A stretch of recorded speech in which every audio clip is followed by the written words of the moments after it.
ada yang berbeda dari rilis tersangka OTT yang dilakukan Komisi Pemberantasan Korupsi KPK pada Minggu 11 Januari. Lembaga anti rasuah itu kini tidak lagi menampilkan tersangka dalam rilis, namun hanya menampilkan sejumlah barang bukti. Hal ini dimulai dari konferensi pers kasus suap pajak yang menjerat 5 orang tersangka, termasuk Kepala Kantor Pelayanan Pajak Jakarta Utara, Dwi Budi Iswahyu. Saat itu kelima tersangka tidak diperlihatkan KPK. Pelaksana tugas Deputi Penindakan dan Eksekusi KPK, Asep Guntur Rahayu bilang, perubahan ini sejalan dengan KUHP baru yang menekankan penghormatan terhadap hak asasi manusia. Asep menambahkan, maksud dari hak asasi manusia adalah mengedepankan asas praduga tidak bersalah. Misalkan, loh kok nggak ditampilkan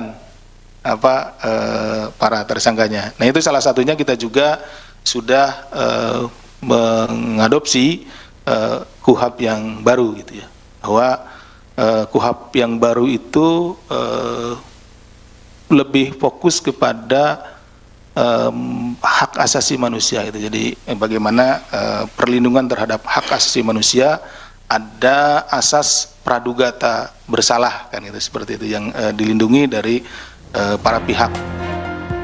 Kebijakan baru ini diambil sebagai bentuk kepatuhan terhadap Undang-Undang Nomor 20 Tahun 2025 tentang Kitab Undang-Undang Hukum Acara Pidana atau KUHP yang baru berlaku efektif pada Januari 2026.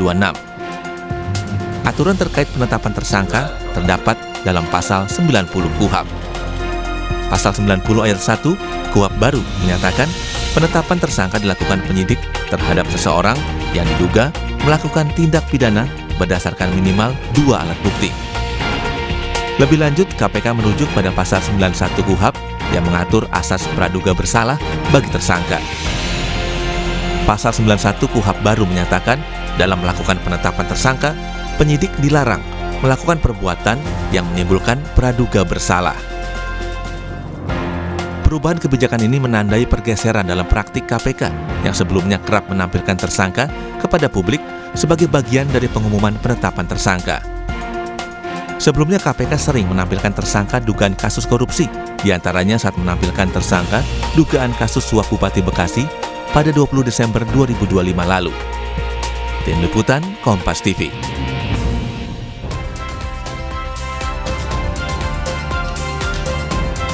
Penerapan KUHP baru langsung terasa di awal tahun ini. KPK yang biasanya menampilkan tersangka saat rilis kini tidak lagi.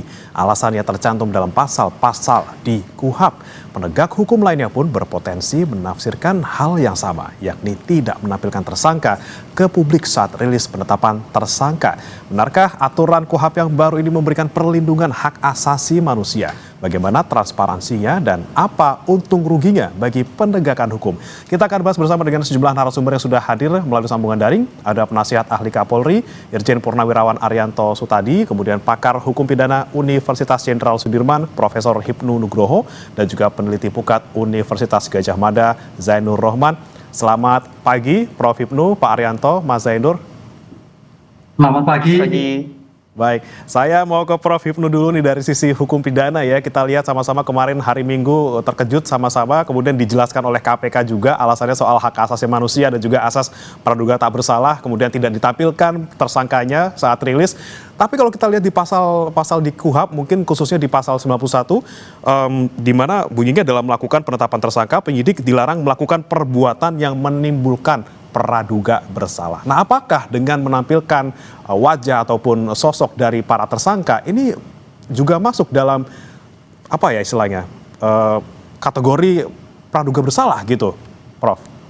Ya, begini Mas. Memang kalau kita lihat perkembangan RUU KUHP, tadinya itu diatur di dalam pasal 86.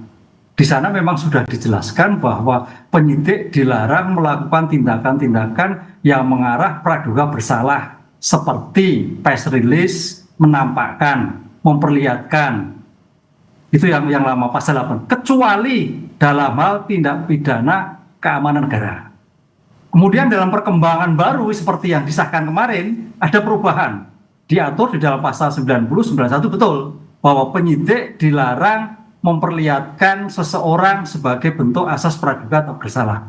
memang kalau kita lihat asas praduga tak bersalah itu suatu asas yang meletakkan perlakuan seseorang sebagai tersangka atau terdakwa. Jadi perlakuan. Kalau dulu kita belajar S1 kan belajar apa itu praduga tak bersalah, adalah seseorang yang dinyatakan putus bersalah kan gitu kan. Tapi sekarang sebenarnya perlakuan. Lah, pertanyaan perlakuan ini apakah ini sebagai bentuk pernyataan bersalah atau tidak? Itu suatu pilihan hidup. Karena suatu pilihan kebijakan politik. Karena gini Mas, kalau kita melihat suatu bentuk penanganan korupsi, itu harus kita lihat penegakan hukum itu ada white collar crime dan petty crime. Kalau kita bicara white collar crime, itu ada kejahatan-kejahatan yang luar biasa. Politik hukumnya gitu. Kalau petty crime ada kejahatan-kejahatan kecil. Misalkan pencurian ayam, sepeda, dan sebagainya. Nah, kalau itu merupakan white collar crime, saya kira harus ada perlakuan khusus. KUHP kan dalam rangka penetapan tindak pidana umum. Sekarang apakah korupsi itu masih kualifikasi tindak pidana khusus kategori white collar crime atau tidak? Ini yang dipertanyaan. Kalau kita white collar crime sebagai bentuk penjaraan, saya kira memang harus ada suatu perbedaan. Tapi kalau tidak, ya berarti suatu pilihan hukum. Ini yang harus melihatkan. Karena perlakuan sebagai bentuk praduga tak bersalah itu perlakuan. Misalkan kalau kita lihat upaya paksa, kenapa mesti upaya tahan? Ditahan itu sebagai bentuk praduga bersalah. Karena sudah ditahan dulu. Pertanyaannya kapan suatu praduga tak bersalah betul-betul terjadi? Yaitu menurut saya loh ya, kalau sudah di dalam persidangan. Karena kalau di persidangan itu dalam keadaan semua bebas. Semua keadaan sebagai asas akusatur. Mau ngomong apapun sekarang boleh, borgol tidak boleh, apalagi berpakaian juga seperti tidak boleh. Lah, di sini suatu perdebatan peletakan asas praduga tak bersalah itu kalau di praadjudikasi itu masih seperti yang kita lihat kemarin, kalau di adjudikasi harus betul-betul penetapan asas tak bersalah. Ini sebagai bentuk pilihan politik hukum pembuat undang-undang. Sehingga kalau menurut saya harus dibedakan, karena selama ini kita melihatkan kejahatan white collar crime dan petty crime yang harus menurut penanganan khusus. Karena white collar crime kalau kita lihat suatu tindak pidana korupsi, ini semakin tanda petik masif terus, tidak ada efek jerah. Dan itu apakah hukumannya juga seperti ini juga tidak menimbulkan efek jerah? Perlakuan-perlakuan seperti apa? Lah, kemarin hukumannya terkait dengan misalnya kerja sosial. Apakah kerja sosial masuk korupsi? Korupsi di atas 5 tahun. Akhirnya juga tidak masuk kerja sosial. Ini saya kira sebagai politik hukum, pembuat undang-undang sebagai meletakkan praduga tak bersalah. Gitu, Nah, Mas. ini dia yang ingin saya tanyakan ke Mas Zainur soal korupsi yang sebenarnya masuk dalam kategori kejahatan luar biasa gitu. Apakah juga harus dibedakan seperti kata Prof. Hipnu, karena pencuri ayam, kemudian ada pencuri motor dan juga kriminal-kriminal yang seperti ini yang lainnya juga ditampilkan juga gitu tersangkanya ketika rilis ataupun penetapan tersangka, Mas Zainur? Ya, memang di berbagai negara itu pengaturan tindak pidana korupsi secara khusus ya, baik di dalam hukum materialnya maupun di dalam hukum formilnya. Mengapa perlu diatur secara khusus? Karena ada kebutuhan-kebutuhan untuk menjamin efektivitas penegakan hukum, tetapi di sisi lain juga tetap harus menjamin perlindungan terhadap hak asasi manusia. Sehingga di berbagai yurisdiksi negara lain itu ada yang diletakkan di luar undang-undang kodifikasinya. Jadi diletakkan di luar KUHP di dalam KUHP-nya. Memang untuk negara-negara yang sudah sangat maju, korupsinya sangat rendah, biasanya dikodifikasi. Tapi di negara-negara yang masih melawan korupsi dengan sangat gencar, biasanya itu dipisahkan. Nah, apakah kemudian di dalam pengaturan yang khusus itu boleh untuk menampilkan tersangka ketika misalnya konferensi pers? Ya, ini juga kembali kepada filosofi masing-masing negara ya. Ada negara-negara yang sama sekali tidak memperbolehkan untuk menampilkan tersangka misalnya di dalam konferensi pers. Kenapa demikian? Ya kembali kepada presumption of innocence. Negara-negara seperti di negara Eropa itu tersangka tidak ditampilkan karena ya seperti tadi kita bahas ya, bahkan nama pun itu disamarkan dengan inisial. Ya, tersangka itu nanti baru bisa dilihat ketika sudah menjadi terdakwa di persidangan. Tetapi ada juga negara yang sudah relatif maju itu masih menampilkan, yaitu US, Amerika Serikat. Di Amerika Serikat itu ada namanya perp walk. Perp walk itu adalah satu prosedur jalan seorang tersangka itu jalan dari mobil kendaraan penegak hukum ke dalam ruang sidang atau ke dalam kantor sebuah institusi penegak hukum, apakah institusi kepolisian atau institusi kejaksaan. Nah, ketika dari mobil sampai ke bangunan gedung, itu tersangka kalau di US itu yang pertama biasanya prosedurnya adalah diborgol, yang kedua mengenakan pakaian khusus berwarna oranye. Nah, Perpol ini dikritik juga oleh sebagian aktivis hak asasi manusia karena semacam memberi stigma bahwa orang ini bersalah, padahal mereka belum memiliki status hukum apapun sebagai seorang terpidana. Mereka baru seorang tersangka. Nah, pertanyaannya tadi, bagaimana dengan di Indonesia? Nah, di Indonesia kalau kita lihat di dalam KUHP lama, Undang-Undang 881 itu sebenarnya juga tidak ada gitu ya,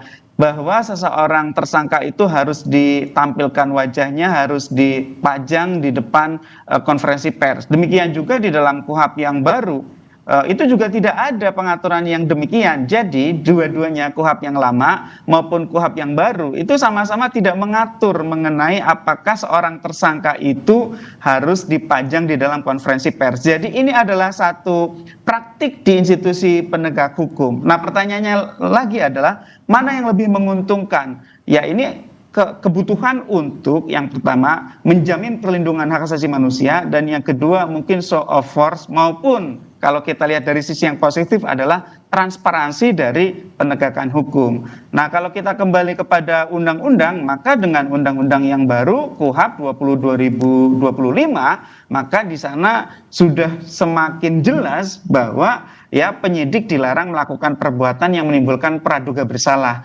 Jadi ini yang dilarang adalah ketika penyidiknya itu menunjukkan ya bahwa seorang tersangka itu seakan-akan sudah diputus bersalah. Kalau penyidiknya sendiri boleh dong dengan praduga bersalah. Kalau penyidik tidak punya praduga bersalah, dia tidak akan menetapkan seseorang menjadi tersangka. Tetapi menggunakan perbuatan-perbuatan, menggunakan perilaku-perilaku untuk menyematkan stigma seakan-akan seseorang itu sudah bersalah, itu yang dilarang. Sehingga kalau saya lihat ini kemudian Indonesia ya aparat penegak hukumnya itu harus patuh kepada apa yang sudah diatur di dalam KUHP ini, pasal 91 KUHP, sembari tetap harus menjamin akuntabilitas. Nah, ini yang nanti harusnya diatur secara lebih detail di dalam SOP. Soal KPK kemudian sekarang tidak menampilkan tersangka, ya memang di dalam KUHP yang lama maupun di dalam KUHP yang baru tidak ada ketentuan itu, gitu Mas. Oke, baik. Kemudian saya tanyakan lagi ke Pak Arianto nih, Pak Arianto, kalau ini sudah dimulai dari KPK gitu ya dengan memulai langkah pertama gitu untuk tidak menampilkan tersangka ketika rilis, kemudian apakah nanti juga bisa diikuti oleh Kejaksaan Agung misalnya atau juga kepolisian? Iya, kalau saya hanya ingin menerangkan pengalaman ya. Kalau dulu Pak, waktu saya masih dinas itu saya perlu memahami bahwa di dalam KUHP itu kan KUHP yang dulu itu kan sudah perlindungan pada praduga tak bersalah itu kan sudah diterapkannya. Sehingga ketika saya membuat perkap mengenai penerapan prinsip perlindungan HAM di dalam penegakan hukum pun, itu saya sebutkan di situ bahwa tersangka itu harus praduga tak bersalah, sehingga ya harus diperlakukan seakan-akan dia tidak bersalah. Di antaranya adalah pengumuman. Dulu ketika saya dinas itu disebutkan oleh Perkap Kapolri ya, waktu itu belum Perkap, mengatakan bahwa pengumuman di dalam press release itu disingkat gitu. Tetapi saya waktu itu melihat ketidak konsistenan. Namanya disingkat, tetapi waktu press release kalau langsung ditampilkan orangnya itu namanya sudah menghukum bahwa dia itu sudah tersangka. Itulah yang saya dulu waktu itu saya tidak sependapat. Nah, ditambah lagi dulu KPK dulu kalau mengumumkan langsung tampilkan gitu loh. Ini kok malah ini. Saya waktu itu belum begitu baca peraturan yang tadi disampaikan oleh Pak Profesor Hipnu tadi bahwa ada pengecualian ya, kejahatan yang extraordinary itu perlu pakai khusus gitu. Tapi kalau menurut hemat saya, KUHP yang baru ini kan menonjolkan pada perlindungan HAM gitu. Sehingga saya pikir kalau press release ya memang seharusnya tidak pantas lah kalau itu diumumkan di dalam tampilan orangnya, karena kadang-kadang penyidikan itu nanti berending pada pengadilan yang belum tentu dia bersalah, kadang-kadang ada bebas. Sehingga kalau seandainya itu dulu ditayangkan kan ini orang bisa nuntut kembali nanti apa yang dulu gitu. Nah, makanya itu saya pikir ya ini tujuannya baik ya, tetapi mestinya dipertegas gitu. Tadi saya sependapat dengan Pak Jainur tadi bahwa perlakuan itu tidak sebagai orang bersalah itulah yang ditekankan gitu. Tetapi di sini saya minta ketegasan kalau memang itu ya. Sekarang kan itu kalau melanggar, misalkan polisi menayangkan atau KPK menayangkan, jaksa menayangkan, kan nggak ada sanksinya itu, hanya ketentuannya cuma gitu doang itu yang dikuhap kayak gitu. Itulah yang saya lihat juga selama ini ya. Banyak sekali peraturan dalam KUHAP yang mengatur begini, mengatur begitu, tapi kalau dilanggar tidak ada sanksinya. Tidak ada sanksinya, misalnya penyidik itu kemudian di-grounded itu bukan dipidana lah, tapi karena dan dia hanya melanggar kode etik, melanggar disiplin itu mestinya ada sanksinya gitu.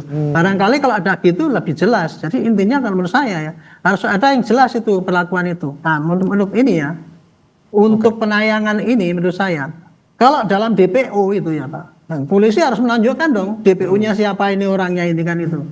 Kan nggak bisa tuh DPO orangnya seperti ini karena hanya melindungi hak asasi manusia. Nah, makanya itu mungkin ya di setiap entah ada PP entah atau apa itu untuk mengatur supaya jangan sampai lagi terjadi inkonsistensi di dalam penerapan di lapangan itu tadi mengenai penayangan ini tersangka ini diatur khusus sehingga para penegak hukum yang di lapangan itu ada kesamaan pendapat dan tidak lagi menjadi bulan-bulanan para aktivis itu bahwa ini melanggar HAM dan sebagainya. Kita sebagai penegak hukum terus terang pusing Pak dengan hal kayak gitu Pak. Sebagai contoh saja kalau kita tuh nangkep orang itu Pak, apa influencer ya itu, kita kan melanggar HAM itu kan karena tidak ada yang jelas pasti itu mengenai apa yang sebetulnya dilarang dan mengapa yang masih boleh itu. Ini saya usulkan dalam kesempatan ini kira-kira itu Pak. Nah masalahnya ini sampai sekarang kan belum ada gitu ya aturan secara spesifik untuk mengatur penampilan tersangka walaupun maupun juga aturan untuk misalnya penegak hukum melanggar dalam tanda kutip asas praduga tak bersalah. Tapi selama aturan itu belum ada nih Pak Arianto, apakah kemudian polisi nanti juga akan mengikuti langkah dari KPK untuk lagi-lagi tidak menampilkan tersangka yang sedang dirilis? Saya tidak tahu ya, saya bukan Kapolri ya Pak, tetapi saya sebagai penasihat saya menyarankan terapkanlah praduga tak bersalah itu secara proporsional gitu.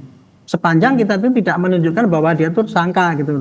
Tetapi kalau untuk seperti DPO tadi saya masih boleh. Dan intinya beginilah Pak, jadi bahwa kita terapkan undang-undang yang sudah berlaku. Tetapi supaya pelaksanaannya itu tidak bingung, segera disulis dengan penjelasan yang tegas. Selama peraturan itu tidak ada, maka masing-masing internal kesatuan ya harus bikin peraturan dalam sendiri. Seperti saya dulu bikin peraturan Perpol itu, walaupun kemudian dikritik bahwa itu polisi membuat aturan sendiri. Nah, karena waktu itu ada kekosongan hukum yang kira-kira menimbulkan kebingungan, maka haklah kita membuat aturan itu. Jadi selama ini belum ada penjelasan ya masing-masing instansi bikin peraturan sendiri tapi senada dengan apa yang disampaikan oleh hukum itu, undang-undang yang ada. Asalkan kalau masih nanti sejalan itu ya Pak ya. Tentangan pasti kan dianulir oleh yang lebih tinggi lagi itu.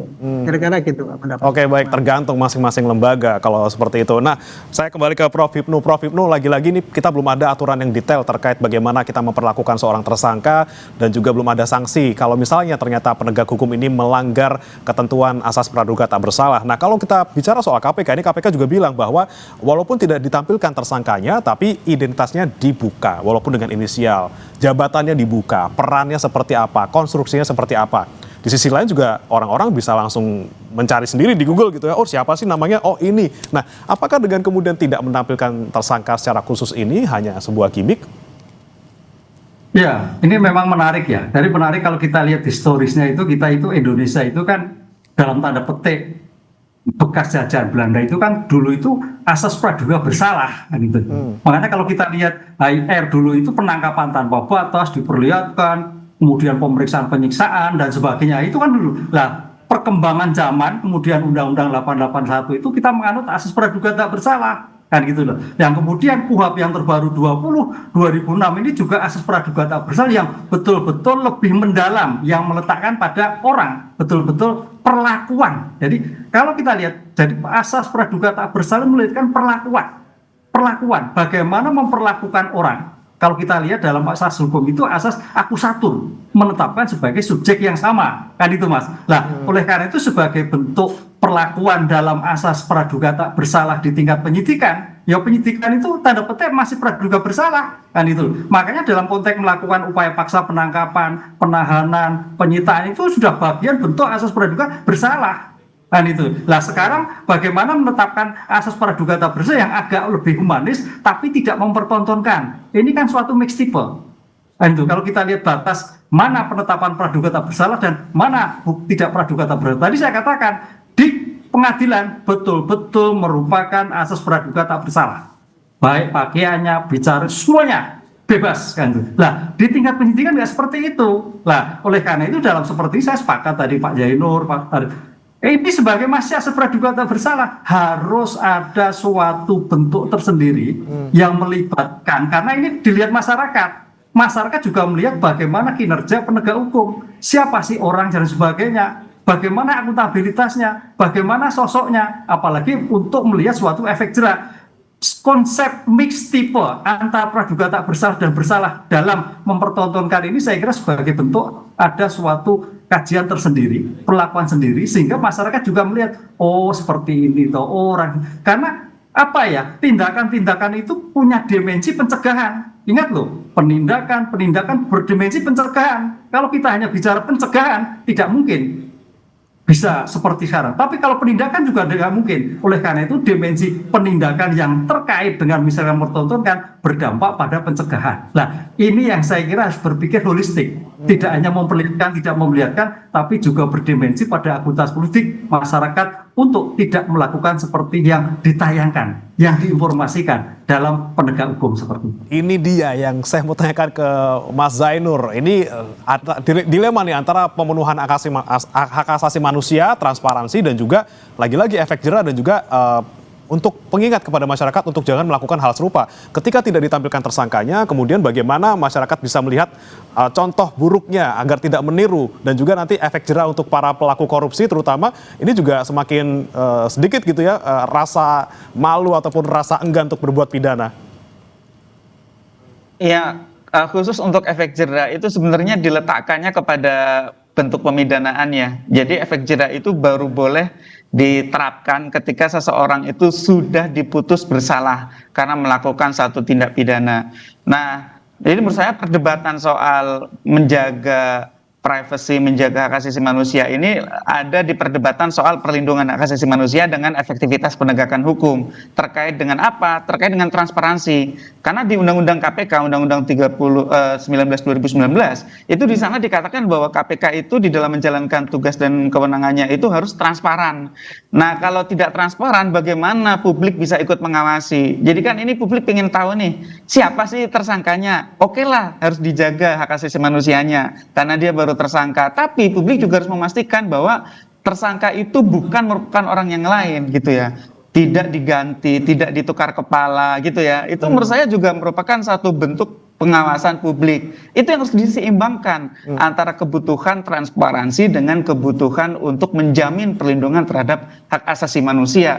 Dan menurut saya ini juga tidak khas di KPK ya, harusnya ini juga berlaku di kepolisian, juga berlaku di kejaksaan. Bagaimana menyeimbangkan kedua hal tersebut gitu kan. Nah, apa mungkin Mas, seorang tersangka itu diganti? Saya pernah membaca sebuah laporan hasil kajian, ini kalau tidak salah tahun 2000, sekitar 2006 gitu ya, itu statusnya terpidana memang ya. Terpidana itu digantikan posisinya oleh orang lain dengan menggunakan joki masuk ke dalam lembaga pemasyarakatan. Ya, jadi itu sangat mungkin terjadi. Tersangka, saya pikir kalau tidak diketahui oleh publik, sangat mungkin terjadi seperti itu gitu. Jadi saya pernah membaca hasil penelitian seperti itu dengan joki di lembaga pemasyarakatan. Nah, ini kan butuh bagaimana untuk menyeimbangkan antara kebutuhan transparansi dengan kebutuhan untuk menjamin pelindungan HAM. Nah, tadi kan dikatakan bahwa di KPK itu, saya ingat ya, di KPK penampilan wajah tersangka itu baru konsisten rutin dilakukan itu sejak era Firly Bahuri ya. Mungkin karena latar belakang beliau sebelumnya adalah aparat penegak hukum di tempat lain yang ada praktik itu gitu ya. Barangkali itu kemudian melembaga di KPK. Nah, sekarang dikoreksi lagi. Saya ingat dulu di periode yang lama itu tidak seperti itu. Yang dilakukan itu adalah membeberkan peran dari masing-masing tersangka itu. Nah, kalau sekarang di KPK menurut saya yang paling penting adalah karena korupsi prinsip dasarnya adalah kejahatan jabatan, ya dijelaskan saja apa jabatannya, perbuatan apa yang dilakukan, alat bukti apa yang dimiliki oleh KPK. Tentu secara umum ya, tidak harus detail karena terkait dengan rahasia penyidikan. Dan kemudian menyampaikannya kepada publik. Ini untuk memenuhi kewajiban terhadap undang-undang KPK itu sendiri. Karena di sini kan ada semacam pertentangan ya antara kebutuhan untuk melindungi HAM sesuai pasal 91 KUHP dengan kewajiban untuk transparan sebagaimana diwajibkan oleh Undang-Undang KPK.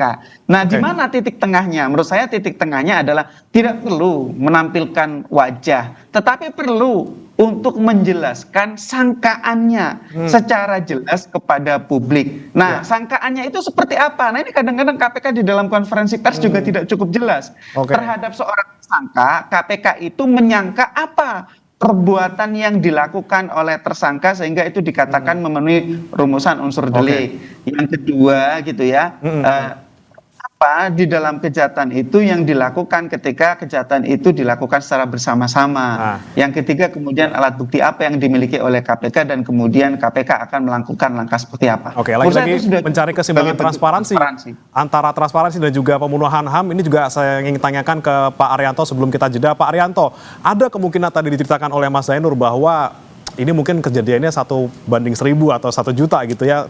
Ternyata tersangkanya ditukar gitu kan. Ini kan bentuk transparansi yang publik ingin tahu siapa sih sebenarnya orang-orang yang dalam tanda kutip terlibat dalam suatu tindak pidana. Nah, kalau di polisi sendiri seperti apa?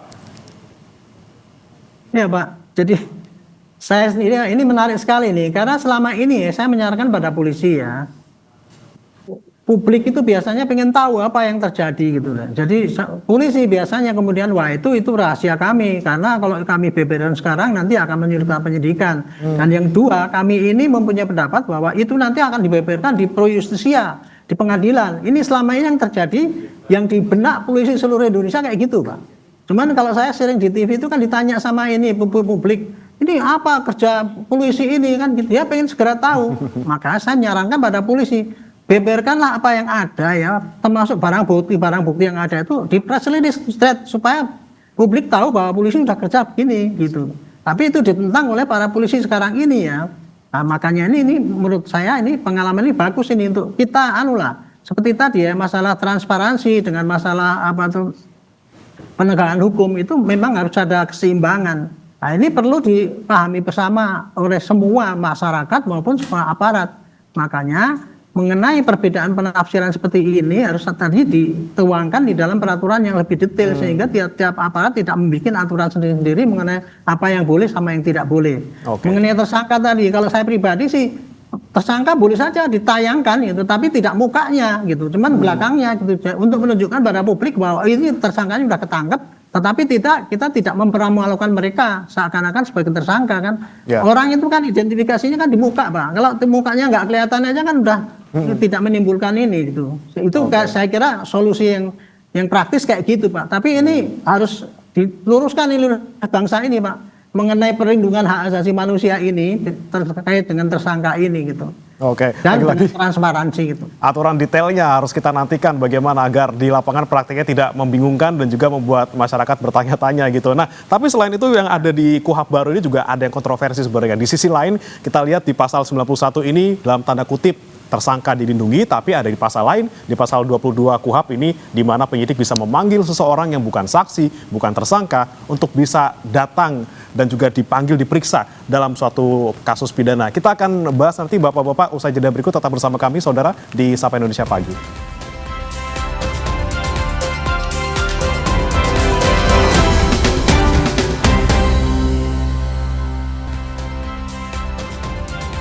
Kembali di Sapa Indonesia Pagi, Saudara masih membahas terkait langkah dari KPK untuk pertama kalinya tidak menampilkan tersangka ketika rilis konferensi pers terhadap suatu kasus yang dimulai pada minggu kemarin. Dan ini pertanyaan yang ingin saya tanyakan juga nanti ke tiga narasumber saya.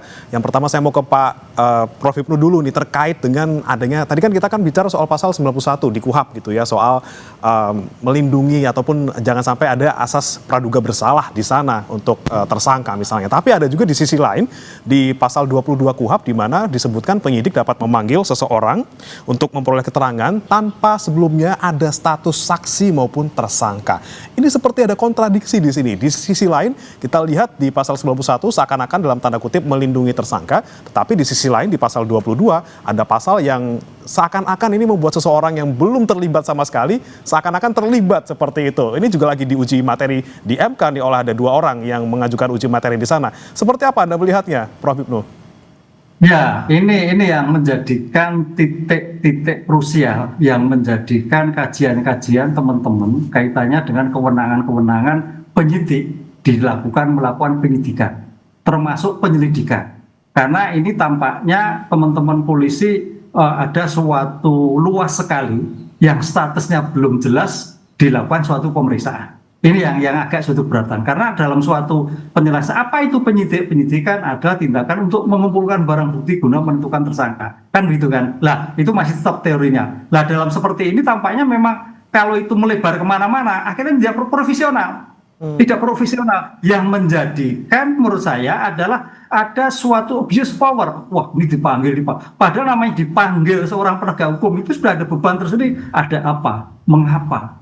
Apa salah saya? Kan begitu. Lah, oleh karena itu dalam hal seperti ini saya lihat semangatnya bagus. Semangat pembuat undang-undang, penyidik bisa memanggil yang sebelumnya statusnya belum apa. Tapi ini sebagai bentuk saya kira kurang profesional.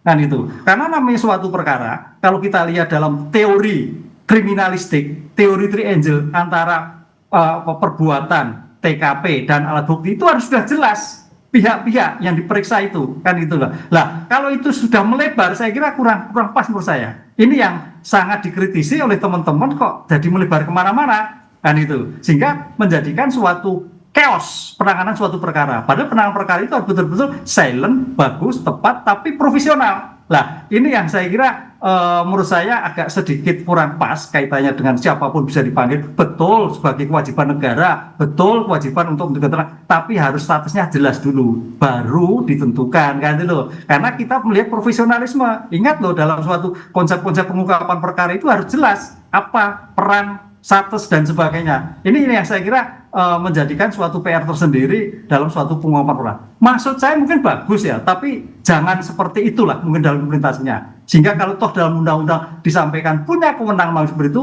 jangan diterapkan, kan gitu. Karena ini akan menjadikan chaos tersendiri dalam suatu pengungkapan perkara. Nah ini dia nih, jangan digunakan walaupun ada wewenangnya seperti itu. Saya tanya ke Pak Arianto, kalau di polisi sendiri seperti apa? Kemudian menanggapi adanya pasal 22 KUHP di mana penyidik dapat memanggil orang yang tidak berstatus saksi ataupun tersangka untuk bisa diperiksa dalam suatu tindak pidana? Ya, terima kasih, ini bagus sekali diskusi saat ini ya. Karena begini, yang membedakan antara penyelidikan dengan penyidikan itu adalah kalau di dalam penyelidikan itu apapun dilakukan boleh asalkan tidak memaksa dan tidak melanggar hak asasi manusia. Kalau penyidikan itu ada unsur memaksanya karena mempunyai kewenangan gitu. Padahal yang namanya penyelidikan dan penyidikan itu sama-sama tugasnya, yaitu mengumpulkan barang bukti. Mohon maaf nih Prof ya, saya sebagai pelaku di lapangan, kalau polisi itu tidak boleh berbuat apa-apa, nanyain orang aja tidak boleh, ngirim surat, memoto nggak boleh, gimana kita mau mencari data-data mengumpulkan itu? Itulah jadi makanya itu di dalam yang lama itu, saya waktu itu bikin aturan mengenai penyelidikan Prof, perkap. Penyelidikan adalah tindakan apapun dalam rangka mencari pengumpulan barang bukti, tapi dengan catatan tidak boleh pakai upaya paksa. Contoh memanggil, manggil diganti dengan mengundang. Mengundang itu mau dipanggil, mau datang boleh, mau tidak boleh. Itu tidak melanggar hak asasi manusia. Tetapi polisi tanpa mengundang itu kan nggak bisa apa-apa gitu loh. Dan itu bukan menyalahgunakan. Disinilah saya ingin mengkritisi ya, bahwa sekarang ini kriminalisasi gitu. Masa kita memanggil saja, mengundang sudah dianggap kriminalisasi, sudah praduga tak bersalah. Inilah jadi saya ingin tekankan kembali ya. Penyidikan sama, mencari keterangan, alat-alat yang perlu untuk menentukan pidana itu ada apa. Bedanya adalah kalau penyelidikan itu tidak ada paksaan, sehingga tidak perlu diatur pakai kewenangan. Karena itu semua orang pun boleh nanyakan, mengambil foto asalkan minta izin gitu. Tujuannya apa? Gitu. Saya kira itu. Jadi intinya adalah jangan sampai ini ya, kewenangan seakan-akan penyidikan kok besar sekali untuk polisi. Tidak. Penyelidikan polisi itu boleh apa saja asalkan tidak pakai upaya paksa. Jadi tidak akan dia melanggar hak asasi manusia, saya kira gitu. Oke, jadi masalah diksi ya sebenarnya ya untuk memanggil ataupun mengundang tanpa paksaan sebenarnya seperti itu. Baik, saya ke Mas Tadi Zainur. jelaskan di penyidikan, penyelidikan dulu Mas tadi Mas, maaf. Oh, kalau ini Penyidikan. terkait dengan Dalam penyelidikan. penyelidikan itu mengundang. Oke, Penyelidikan bukan pasal 22. Penyelidikan. Penyelidikan iya. Itu memanggil. Ya, kalau penyelidikan oke Pak. Penyelidikan oke. Kalau penyidik lah itu kita yang. Kalau penyidikan itu memanggil, kalau nggak bisa dipanggil, Klarifikasi, ya. kan gitu. Dan tergantung lagi-lagi tergantung tahapannya apa ya, penyidikan ataupun penyelidikan. Iya, Nah, saya kita tanya lihat. ke Mas Zainur juga nih, Mas Zainur, kalau untuk khusus di kasus korupsi misalnya Anda melihat misalnya ada di pasal 22 tadi soal pemanggilan orang yang tanpa status gitu, apakah ini kemudian efeknya positif atau negatif nih? Di sisi satu sisi bisa membuka kembali misalnya aliran dana ataupun apapun itu, atau kemudian sisi negatifnya ya jadi orang yang tadinya tidak bersalah menjadi seakan-akan merasa bersalah seperti itu. Ya, KUHAP itu sangat berkaitan dengan bagaimana mencegah korupsi di bidang penegakan hukum ya. KUHAP yang memberikan kewenangan sangat besar kepada aparat penegak hukum tanpa kontrol memadai itu cenderung akan membuat penegak hukum itu abuse of power. Abuse of power salah satu bentuknya adalah korupsi. Ya, jadi KUHAP ini sebenarnya kemarin kita harapkan punya kontrol yang kuat terhadap aparat penegak hukum sehingga semakin rendah kemungkinannya mereka untuk melanggar. Sayangnya di dalam pasal 22 itu adalah penyidikan, bukan penyelidikan gitu ya. Jadi kalau kita baca ya di pasal 22 ayat 1 itu untuk kepentingan penyidikan. Penyidik dapat memanggil atau mendatangi seseorang yang dia tidak berstatus sebagai tersangka atau saksi. Saya juga bertanya-tanya, kenapa sih tidak sekalian saja kalau memang memanggil ya panggil saja saksi, seseorang itu berstatus sebagai saksi gitu ya.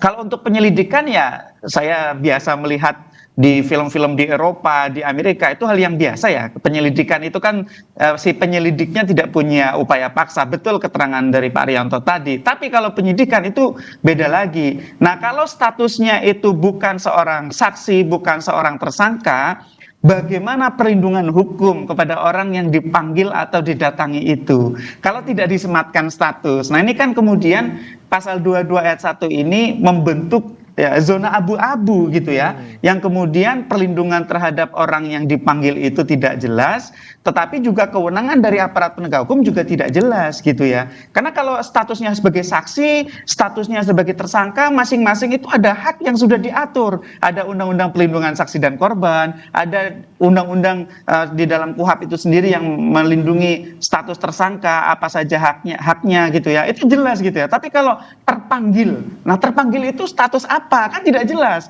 Apakah si terpanggil ini berhak untuk memperoleh hak-hak sebagaimana saksi di dalam undang-undang PSK, perlindungan saksi dan korban, atau memperoleh hak-hak sebagai seorang tersangka? Kan tidak jelas. Nah, sehingga menurut saya memang pasal 22 ayat 1 ini butuh nih fatwa dari Mahkamah Konstitusi nantinya untuk memperjelas apa yang dimaksud dengan memanggil. Kalau mendatangi barangkali ya orang didatangi ya oleh aparat penegak hukum, saya pikir itu hal yang wajar ya, di proses apapun ya, di negara manapun aparat penegak hukum itu mendatangi merupakan satu hal yang logis selama tidak memaksa ya, tidak punya kewenangan upaya paksa apapun ya. Tidak boleh memaksa orang untuk bicara, untuk menunjukkan, untuk mengakui, untuk apapun ya.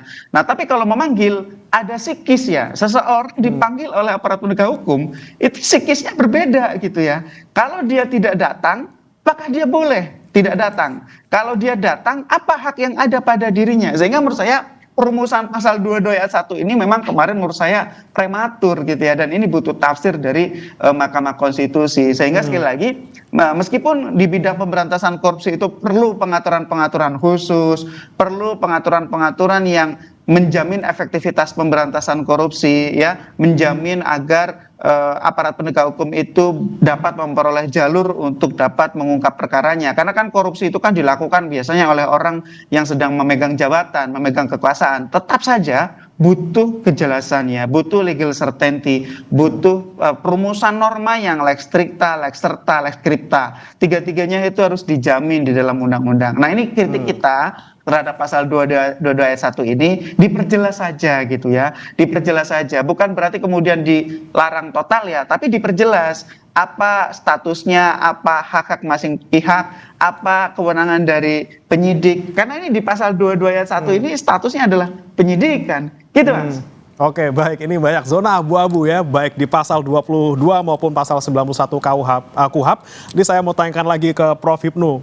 Lagi-lagi, pasal 22 ada zona abu-abu di mana seseorang tidak punya kepastian status hukum, bagaimana kemudian memperlakukannya. Di pasal 91 ada zona abu-abu juga soal perlakuan seorang tersangka biar tidak melanggar asas praduga tak bersalah. Ini harus diapain ini sebenarnya KUHAP kita, Prof? Ya, tadi saya katakan ini memang suatu terobosan baru ya. Saya berpikir memang kayaknya pembuat undang-undang melihat bagaimana mengungkap suatu perkara yang ternyata pada waktu itu tertinggal gitu loh. Makanya tadi saya katakan dalam konsep teori pengungkapan perkara ada sesuatu yang tertinggal, padahal dia mungkin sebagai sesuatu yang sangat dibutuhkan dalam pengungkapan perkara. Lain mau seperti apa? Padahal sesuatu yang menentukan sekali. Padahal kalau kita lihat saksi juga tidak, terlapor juga tidak, semua tidak. Tapi ternyata dari pengungkapan tersebut orang tersebut mempunyai kualifikasi, mempunyai nilai dalam mengungkapkan suatu perkara. Ini saya melihat pada waktu pembuatan. Kayaknya seperti itulah. Oleh karena itu dalam seperti ini memang kita kan harus mencari kepastian hukum, mencari kepastian sebagai bentuk perlindungan, terutama perlindungan dipanggil. Oleh karena itu dalam seperti ini, makanya kemarin kita kajian dari teman-teman mahasiswa dosen itu, wah ini perlu diperjelas. Bagaimana seperti ini menjadikan abuse tadi Mas Yanwar, ini menjadikan kacau, ketidakkejelasan. Padahal namanya hukum acara pidana itu adalah hukum bagaimana meletakkan penegak hukum untuk taat pada hukum yang dibuatnya. Tidak memerlukan tafsir, tidak ada suatu tafsir A, B, C dan sebagainya. Harus lex stricte tadi saya katakan. Itu yang terjadi. Oleh karena itu mudah-mudahan walaupun itu sudah ada, sambil menunggu kepastian dari MK, mungkin teman-teman yang mengajukan gugatan, cobalah itu jangan digunakan. Nah, itu. Saya maksud bagus itu, karena kemungkinan dalam pengungkapan perkara itu ada yang tercecer, Mas. Ada yang tercecer, ini ada yang kurang ini. Karena namanya penegakan hukum kan berkembang. Tapi juga berkembang, ada yang tercecer lah. Bagaimana yang tercecer itu? Disitulah akhirnya dirumuskan kalimat itu yang kemudian menimbulkan perdebatan, menimbulkan abu-abu, menimbulkan suatu ketidakpastian dalam penyelesaian suatu perkara. Oke. Gitu, Mas. Kalau ibarat software ini masih banyak bugnya, harus diupdate software gitu ya, biar semuanya lancar lagi. Nah, ini yang kemudian menjadi pertanyaan untuk kepastian hukum di lapangan. Tentunya polisi juga butuh suatu payung hukum yang jelas bagaimana memperlakukan tersangka, memperlakukan orang di suatu tahap penyidikan. Nah, Pak Arianto, sambil menunggu uji materi di MK, apakah kemudian juga perlu nanti dikeluarkan peraturan Kapolri yang sekiranya bisa untuk memayungi bagaimana para aparat ini bertugas di lapangan? Baik, saya meneruskan dari Profesor Hipnu tadi ya. Yang kececer itu tadi, Prof, itu adalah bab penyelidikan. Saya dari dulu mengusulkan, Prof, KUHAP itu kelemahannya adalah tidak ada bab penyelidikan. Padahal penyelidikan itu bagian daripada proses untuk penyidikan proses untuk pemidanaan ya, mulai dari penyelidikan, penyidikan, kemudian penuntutan sampai di peradilan. Nah, kemarin kita sudah mengusulkan mati-matian supaya bab penyelidikan itu diadakan, ternyata tetap tidak ada. Akibatnya itu tadi, nggak ada bedanya antara penyidikan dengan penyelidikan. Itu yang dicurigai polisi seakan-akan mencari kewenangan yang banyak. Padahal kalau bab penyelidikan itu ada, di penyelidikan bolehnya begini, tidak bolehnya begini gitu.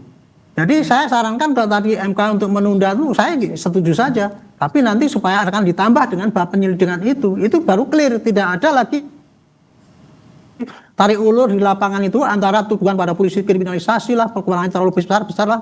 Itu dan pada anggota di lapangan itu betul-betul firm. Dan kami sendiri kalau nanti bikin perpol jangan dikontra lagi, karena kalau bikin aturan sendiri ya kita bikin perpol karena aturannya itu kurang dan kemudian supaya anggota di lapangan tidak begitu confused gitu, ya harus bikin peraturan sepanjang itu tidak bertentangan gitu kan. Jadi saya kira ini bagus ya kondisi kayak gini ini sekarang ini, mudah-mudahan para pembikin undang-undang itu bisa menerima apa yang kenyataan di lapangan. Kami pengalaman di lapangan, Prof, tadi yang namanya penyelidikan itu dibutuhkan untuk mengungkap suatu kejadian yang paling utama, itu paling besar malah. Kalau penyidikan itu hanya tinggal gongnya aja, artinya apa? Oh, ini diperlukan, tapi kalau ini diperlukan tapi kemudian tidak bisa, ada upaya paksa. Tapi kalau masih masa penyelidikan itu luas sekali. Cuman karena sayangnya itu tidak ada aturannya. Nah, saran saya yang kedua, Prof, ya. Kalau di KUHP itu ingin supaya ini bagus ditaati, itu harus ada sanksinya kepada aparat yang tidak melaksanakan itu. Sanksinya tidak harus misalkan dihukum pidana, tidak. Harus ada sanksinya, dikenakan apa sehingga itu penyidik itu misalkan tidak bisa lagi menyidik kayak gitu. Kalau tanpa ada sanksi kayak gitu ya susah, nggak nanti di lapangan itu KUHP yang lalu tuh banyak dilanggar, tapi karena tidak aturannya, akhirnya arogansi sektoral yang terjadi. KUHP jadi tertatih-tatih jalannya gitu. Saya kira itu. Lagi-lagi kita nantikan ini uji materi di MK seperti apa, semoga cepat kemudian diputuskan gitu ya. Jadi orang yang ada di lapangan, baik ini aparat maupun juga orang-orang yang mungkin terlibat dalam kasus pidana juga tidak bingung gimana nih nasib saya dan gimana kemudian bisa menjalankan proses hukum di lapangan. Kita harapkan semoga semuanya bisa teratasi dan juga ada solusinya. Terima kasih Pak Arianto Sutadi, penasihat Kapolri, kemudian Prof. Hipnu Nugroho, pakar hukum pidana Unsud Purwokerto, dan juga ada Mas Zainur Rohman, peneliti Pusat Kajian Anti Korupsi UGM, telah bergabung sama kami di Sapa Indonesia Pagi. Selamat pagi.